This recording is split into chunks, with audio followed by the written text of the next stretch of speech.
এই মন্দির দিয়ে আসলাম, পুজো করলাম, করে আমি দেখাচ্ছি এখানে আমাদের শিবলিঙ্গটাকে। এটা হচ্ছে বেল গাছ, ঠিক আছে, আর তার নিচে হচ্ছে আমাদের মহাদেব। দেখো, দেখেছো কি সুন্দর লাগছে দেখতে। বেল গাছের নিচেই শিবলিঙ্গটা আমরা বসিয়েছি।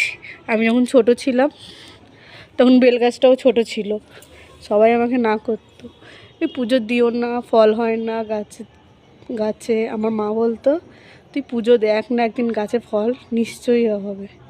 তা এখন এই গাছেই বেল নিয়ে আমি মন্দিরে গেছি পুজো দিতে। এখানে ফলও আছে, বেল দেখো। তারপর একটা জিনিস দেখাচ্ছে, নেহা, নেহা তুমি তুলবে আমার ফটো?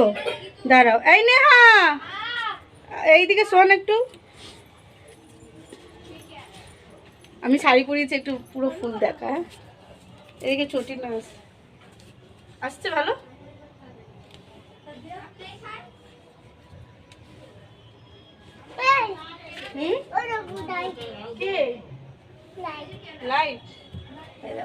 হ্যালো করে দাও তো। এই যে আমার ভাইপো, এটা হচ্ছে আমার মেয়ে। তুই কি খাচ্ছিস? যাও।